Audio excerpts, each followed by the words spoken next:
बेइज्जती। हर हर महादेव, जय श्री राधे, जय जय श्री कृष्णा। आप सब कैसे हैं? आशा करती हूँ आप सब लोग ठीक होंगे। तो आज हम माँ बेटी एक प्यारा सा हरतालिका तीज व्रत सोहर गीत लेके आई हूँ। बहुत ही अच्छा है, बहुत अच्छा सोहर गीत है दोस्तों। वॉच करके सुनिएगा तब अच्छा लगेगा। तो गला थोड़ा फंस रहा है, तबीयत थोड़ा ठीक नहीं है माँ बेटी की दोनों की। और गीत गाते गाते अगर कोई भी गलती हो गई हो तो क्षमा चाहती हूँ दोस्तों।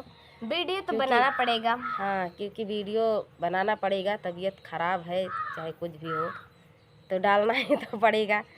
तो चलिए सुनाते हैं ये सोहर गीत।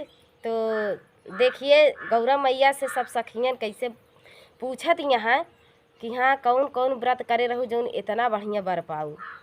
तो आप लोग इस गीत के पूरा फुल वाच के सुने तो देखा गौरा मैया का बतावत हैं कि हम कौन कौन व्रत करे। नीक बार चाहिए ना। हाँ, गीतवा के माध्यम से अपन कई ले जाया सुन ले जाया और तब इतना बढ़िया शंकर भगवान की नहीं बर मिले जैसे गौरा मैया के मिले रहा। तो ई तीज व्रत सोहर गीत चलते ही सुनावे, आप लोग सुने। गौरा दे से पूछई सब सखिया सुना हो गौरी गौरा दे हो। गौरा कमाना कामना व्रत कैली उता शिवा बारा पाई हो। गौरा दे से पूछई सब सखिया सुना हो मोरी गौरा दे हो।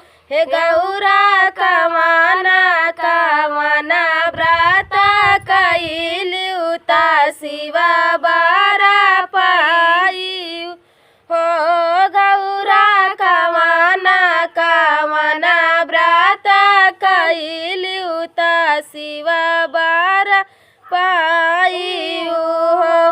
हंसी हंसी बोलो लेली गौरा दे सुना सब सखियानु। हंसी बोलो लेली गौरा दे सुना सब सखियानु हो। सखिया जेठ मासा धुपावा में तप कैली सावन में सोमर कैली हो। हे सखिया ये गहना मास गंगा नहाइली आगिन नाही तपलिनी हो। सखिया ये गहना मास गंगा नहाइली आगिन नाही तपलिनी हो। पहिला पहिला तीज के व्रत कैनी विधि से पूजना कैली विधि से पूजना कैली हो। हे सखिया रात भर शिवा के मानना कैली शिवा पर हे सखिया रात भर शिवा के भजना कैली शिवा पर सदा कैली हो। मांगा तू हे गौरा मांगा तू बारा कुछ मांगा तू बारा कामन मांगबी हो। हे गौरा जाऊ तोरे हीरा दई समाई हम उहई बारा देबई हम उहई बारा देबई हो।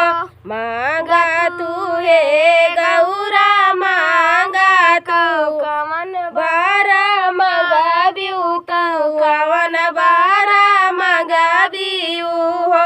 हे गौरा जाऊ तोहरे महिरा हे गौरा जवन तोहरे हीरा दई समाई हम उहई बारा देबई हम उहई बारा देबई हो। रौरे काहे शिवजी मांगिला रौरे का चाहिला हो। हे शिवजी रौरई सांगा जिंदगी बीतई बई पारमा सुखा पाई बई पारमा सुखा पाई बई हो से भाई ले बियाहवा ता मना जोगे बरा मिलई मना जोगे बरा मिलई हो हे सखिया ये ताना काठिना था पकईली ता भोला बरा पवली नी बोला सखिया ये ताना काठिना बात कईली ता भोला बरा पवली ता हो एके बारत जे भी करेला मना जोगे बरा मिलई मना जोगे बरा मिलई हो हे सखिया तबही से तीज व्रत सोरा भइले सब साखी करई लागी सब साखी करई लागी हो हे सखिया तबही से तीज व्रत सोरा भइले सब साखी करई लागी सब साखी करई लागी हो गौरा दे से पूछई सब सखिया ता सुना मोरी गौरा दे सुना मोरी गौरा दे हो हे गौरा कवाना गवना व्रत कइलु ता शिव बारा पवली शिव बारा पवली हो। तो ये प्यारा सा तीज व्रत सोहर गीत आप सबको कैसा लगा दोस्तों कमेंट में ज़रूर बताना। मिलता है अगले वीडियो में, तब तक के लिए का भरे।